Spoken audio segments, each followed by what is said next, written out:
आज की इस चुनावी जनसभा में अपनी बात रखने से पहले मैं बहुजन समाज में जन्मे संतों, गुरुओं, महापुरुषों में विशेष रूप से भारत में सामाजिक संविधान के निर्माता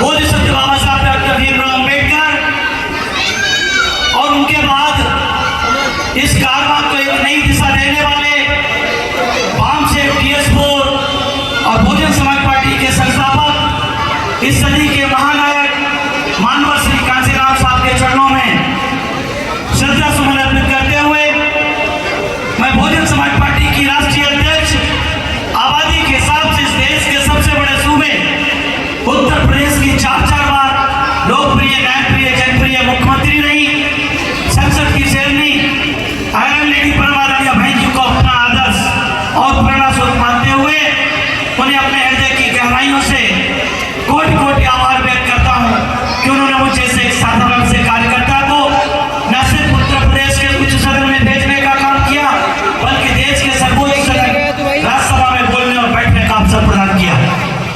आज इस कार्यक्रम में हमारे साथ पंचासीन दिल्ली प्रदेश के प्रदेश अध्यक्ष, युवा और डायनामिक साथी भाई लक्ष्मण सिंह जी, पंचासीन भाई प्रदेश के स्टेट प्रभारी एडवोकेट सुजीत सम्राट जी, सलीम जी, सतीश चौधरी जी और आप सबके जनप्रिय नेता और इस लोकसभा के प्रत्याशी भाई बकार चौधरी जी, मैं आप सबका और आप सबकी तरफ से भाई बकार चौधरी का अपने हृदय की गहराइयों से हार्दिक स्वागत, अभिनंदन और वंदन करता हूँ। और उनके लिए एक बहुत ही जो लाइनें उनके लिए कहकर अपनी बात शुरू करता हूँ कि मंजिल मिलेगी भटक कर ही सही, मंजिल मिलेगी भटक कर ही सही, गुमराह तो वो हैं जो घर से निकलते ही नहीं। साथियों, बकार चौधरी साहब लंबे समय तक जिस पार्टी को उन्होंने खिदमत करने का काम किया, जिस पार्टी के साथ उन्होंने अपने खून पसीने की कमाई से लेकर के अपना खून पसीना बहाने का काम किया, उस पार्टी ने उनके साथ धोखा किया, फरेब किया। अब जिम्मेदारी आप सबकी भी बनती है कि बकार चौधरी के मान सम्मान के लिए, उनकी इज्जत आबरू के लिए, उनके साथ अपमान किए गए का बदला लेने का काम आप सब लोग अपने वोट की ताकत से करने का काम करें। क्योंकि बाबा साहब ने कहा था कि वोट वो ताकत है, अगर जिस दिन हमारे लोग इस वोट की ताकत को 100 में से 85 से 90% लोग SC, ST, OBC और रिलीजियस माइनॉरिटी में धार्मिक अल्पसंख्यक में बड़े पैमाने पर जो इस देश में आते मुस्लिम समाज के लोग जिस दिन दलित समाज के साथ एक होकर के अपने वोट की ताकत को समझेंगे, वो इस देश के हुक्मरान समाज बनेंगे।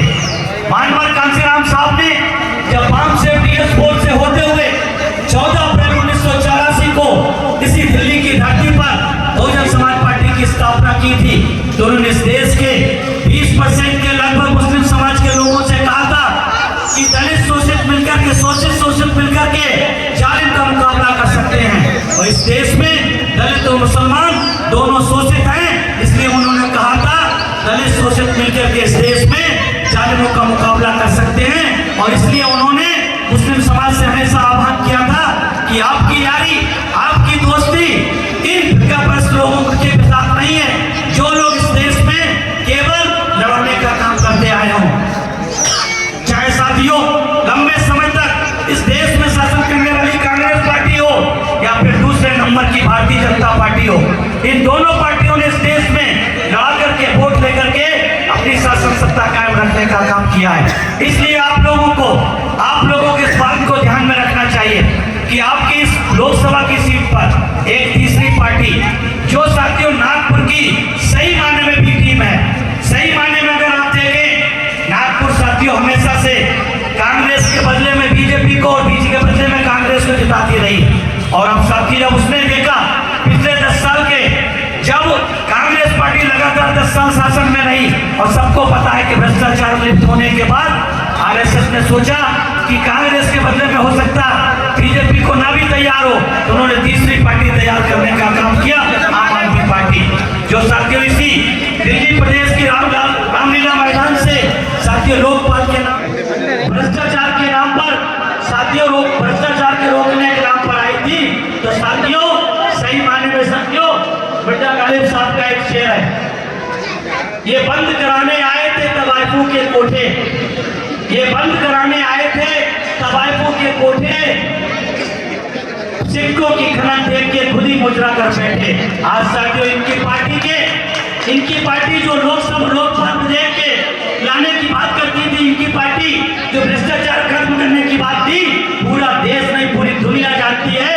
आज आम आदमी पार्टी के लोग भी साथियों मंत्री और विधायक साथियों सांसद जेल में गए हैं। वो साथियों किसी रथ यात्रा में जेल नहीं गए, वो साथियों किसी आजादी की लड़ाई में जेल नहीं गए, वो साथियों भ्रष्टाचार के आरोप में जेल गए हैं साथियों, और वो चुनाव के बाद फिर से जेल जाने वाले हैं। चिंता फिक्र करने की बात नहीं साथियों।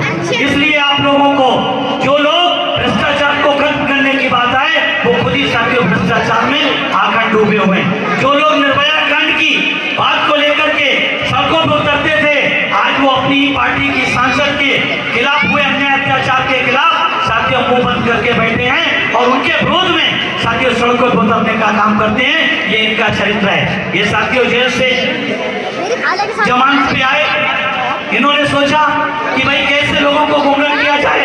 बड़े पैमाने पे आप लोगों ने विधानसभा में इनको वोट देने का काम किया और साथियों थम्पी मेजॉरिटी में सत्ता में लाने का काम किया। सरकार बनने के बाद क्या हुआ, इसी दिल्ली में साथियों सांप्रदायिक दंगे हुए और उन दंगों में सबसे ज्यादा जान माल मजहब की नुकसान किसका हुआ साथियों? अखिलेश समाज में मुस्लिम समाज का हुआ, दलित समाज का हुआ। और साथियों मुख्यमंत्री ने सांस लेने का काम नहीं किया। यही मुख्यमंत्री जो आज साथियों इनका कैंडिडेट आपकी इस लोकसभा में है, उन्हीं ने साथियों क्या आप लोगों के किसी भी भाई को लोकसभा राज्यसभा में भेजने का काम किया? 13 राज्यसभा के सदस्य आज इनकी 13 राज्यसभा में एक भी इन्होंने दलित को भेजने का काम नहीं किया, एक भी माइनॉरिटी के आदमी को भेजने का काम नहीं किया। जब साथियों देने की बारी आती है तो ये अपने लोगों को देने का काम करते हैं और वोट लेने की बारी आती है तो बाबा साहब की फोटो लगाते हैं, संविधान की बात करते हैं। क्या साथियों सीए एनआरसी के समय, आंदोलन के समय आपके मुख्यमंत्री एक दिन के लिए भी साथियों शाहीन बाग में गए थे? आप लोगों को याद रखना चाहिए, ये लोग आपको भारतीय जनता पार्टी का डर दिखा करके, भारतीय जनता पार्टी का डर दिखा करके आपका वोट लेने का काम करेंगे। ये साथियों आप अपनी ताकत को समझिए। आपकी लोकसभा में दलित और मुसलमान इकट्ठा हो जाए, उनमें किसी की जरूरत नहीं है। आज साथियों मुझे वकाल चौधरी साहब बता रहे थे कि कल टाइम्स ऑफ इंडिया ने स्पष्ट रूप से लिखा है कि ये लोकसभा जो पूर्वी दिल्ली की लोकसभा है, ये ट्रैंगुलर फाइट है और ट्रैंगुलर फाइट में इतिहास इस बात का साक्षी है। जिस लोकसभा में मल्टी कॉर्नर फाइट होती है, ट्रैंगुलर फाइट होती है, वहां पर बहुजन समाज पार्टी आसानी से जीतने का काम करती है। क्यों जीतने का काम करती है? एक तरफ प्रत्याशी का वोट, एक तरफ बीएसपी का वोट, दोनों मिल गए तो दावे के साथ मैं कहता हूं कि इस बार इतिहास लिखा जाएगा इस दिल्ली प्रदेश में। इस बार इतिहास लिखा जाएगा कि बहुजन समाज पार्टी जो 14% से आकर 1% वोट पे आ गई है, इस बार 7 में से कम 2 पार्लियामेंट की सीटें चुन करके लोकसभा में जाएगी साथियों। इसलिए अपनी वोट की ताकत को आप लोग समझिए, अपनी ताकत को समझिए। ये लोग आपको भारतीय जनता पार्टी का डर दिखाएंगे। ये आपको यह भी कह सकते हैं कि वकाल चौधरी और बहुजन समाज पार्टी तो बीजेपी की बी टीम है, आप इनकी बातों में गुमराह होने की जरूरत नहीं। ये गुमराह करने के लिए से आपको ये कहेंगे, उनसे पूछिएगा अगर बहुजन समाज पार्टी की बी टीम है तो आखिर क्या कारण है कि बहुजन समाज पार्टी के ही नेशनल कोऑर्डिनेटर ने सबसे ज्यादा क्रिटिसाइज करने का काम अगर भारतीय जनता पार्टी को किया है केशव प्रकाश आनंद जी ने, तो भारतीय जनता पार्टी को इस देश के जितने भी नेता हैं, चाहे साथी उत्तर प्रदेश में अखिलेश यादव हो, राहुल गांधी जी हो, तमाम जो नेता हैं आपके दिल्ली प्रदेश के हो, सबसे ज्यादा भारतीय जनता पार्टी की हैसियत असलियत को बताने का काम अगर किसी ने किया है तो बहुजन समाज पार्टी ने किया है। 80 करोड़ लोगों को जो राशन देने की बात है, इसका विरोध करते हुए उन्होंने कहा था स्पष्ट रूप से कि 80 करोड़ देने रोजगार, 80 करोड़ लोगों को भोजन देने का मतलब, राशन देने का मतलब 80 करोड़ लोगों को अपाहिज बनाने का काम है, उनको गुलाम बनाने का काम है। इसलिए साथियों आप इनके गुमराह करने वाली बातों में बताइए।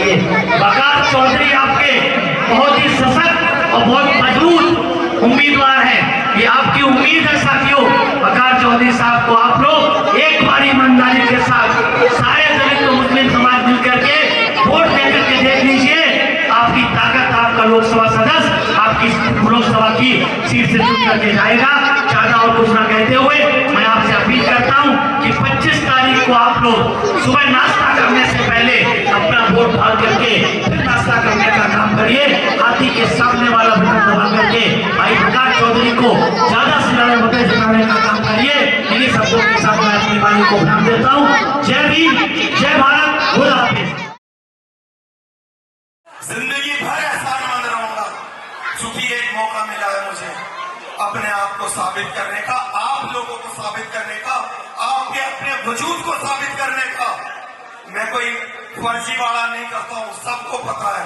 पास में रहता हूँ, इसी गली में रहता हूँ, दिन में 50 बार इस गली से निकलता हूँ। अगर गलत करूंगा गिरबान पकड़ लेना मेरा यहीं पे।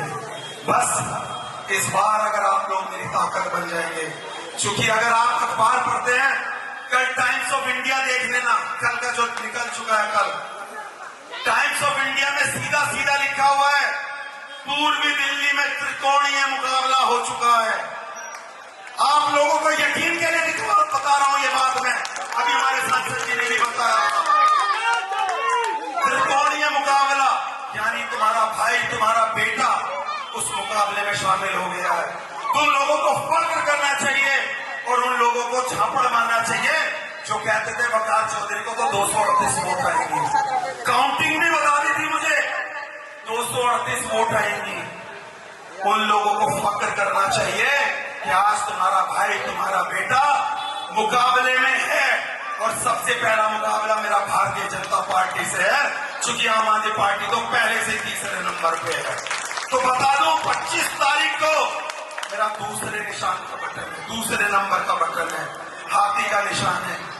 आप लोग उस दिन आपको खुदा का वास्ता है कि मेरे लिए वोट करेंगे। दूसरे नंबर का बटन है, दूसरे नंबर का बटन इतनी जोर से दबाना कि मोदी, अमित शाह, केजरीवाल और राहुल गांधी को पता चल जाए कि रमेश पार्क वालों ने इस बार अपने बेटे को, अपने भाई को वोट दिया है।